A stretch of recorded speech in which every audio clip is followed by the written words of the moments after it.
Hello there guys, it's CoolFox over here, and today I'm bringing you an unboxing and review of the Betron E45 speaker. On the top you have the Betron logo, and obviously there is a plastic seal which I did cut off. On the front you have a picture of the speaker itself, and that this is the E45 model. On the left side you have what is included in the box, which is obviously the speaker, a manual and a warranty card, and also a micro USB cable for charging.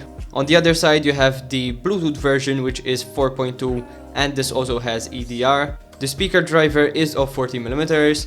It has two speakers, each of 5 watts, which means that this has a total output of 10 watts, a frequency response of 120 Hz to 20 kHz, and a built-in battery of 4000 mAh, which is actually very large, which means that this will hold a battery for a very long time.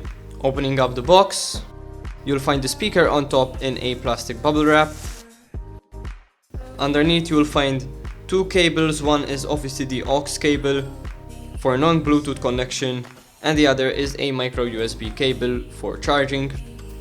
Then there's the usual VIP card that Betron provides with all of their products, which is basically an extended warranty card and also some exclusive VIP club benefits which you gain by registering on their website. And then you have the manual. So taking a look at the manual, it is very simple, and all you have is a bit of text here just to introduce you to the speaker, a diagram of all the buttons to show you how they work, a diagram of all the ports showing you how they operate as well, and on the other side you have the specifications which were already listed on the box, some other modes here such as FM mode, which we will take a look at that later, and also some precautions. Taking a look at the aux cable, you can see that it is a standard 3.5mm jack on both sides. This aux cable obviously cannot be used with your phones if they do not have an aux port, but this is included for all the phones that do have the aux port, and also some other devices such as laptops or maybe even computers that do have the aux port. So this is a nice addition inside the box. Then you also have the micro USB cable, which is also in grey to complement the speaker grill color, and this is also a generic cable with actually no Betron branding on it, which reduces the cost. Taking a look at the speaker itself, you have the Betron logo on the speaker grill itself. Now mine did come with a small dent on the grill, as you can see up here, but this is very minor and it does not bother me at all. And considering the price of the speaker, it is fine to have some minor imperfections such as this. On top you'll find all the buttons, including a pause play button, a mode button, a skip track button, and also a volume down and volume up button. These are very tactile and satisfying to press, and are great to have and see on this speaker considering the price.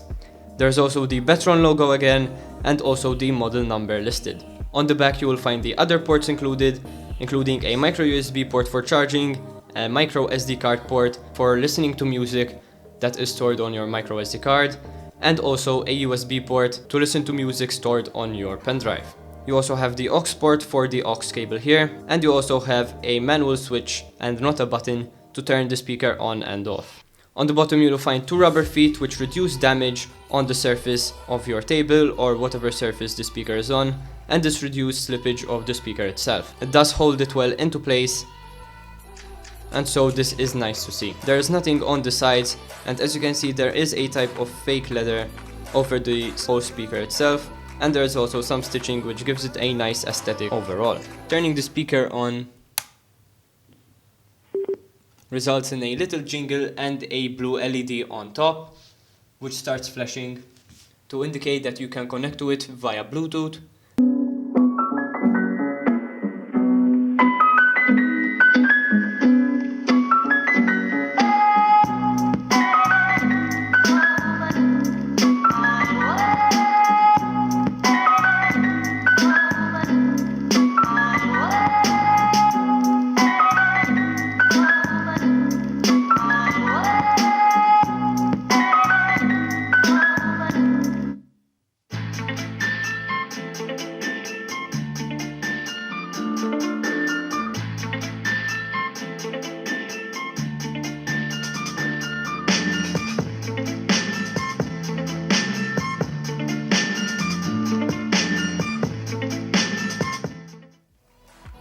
as for the sound test, you can tell that this has very good mids and not as much highs and lows as the mids, which is a bit disappointing. Turning up the volume will result in a bit of distortion, but it does get very loud. And considering the speaker size and the battery included, you can pump out this type of volume for a very long time over a long distance if you are going on a very long trip. So I would recommend buying this if you are on a budget and want a great speaker which is pretty portable and also has a very big battery which can hold on to a charge for a very long amount of time.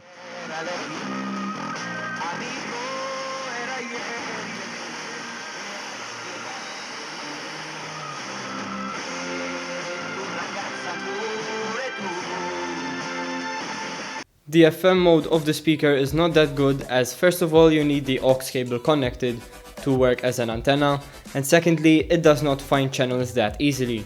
As heard from the test, there are a lot of channels which are scrambled, and this is due to the fact that with the aux cable connected the antenna is still not that powerful, and obviously the speaker does not cost that much and its primary focus is not as an FM radio. So the FM chip inside will not be as good as a dedicated radio. Now this is to be expected, but something to keep in mind is that I am inside and in a closed off space, which means that the channels will be a lot harder to pick up than outside in an open environment. If I were to conduct the experiment outside, it would have resulted in a better result. So if you want to take this with you for a picnic or somewhere outside and you do not want to bring your phone or do not want to connect it to the speaker itself, the FM radio will work well and you can expect good sound quality from the speaker itself and a good connection to the FM channel.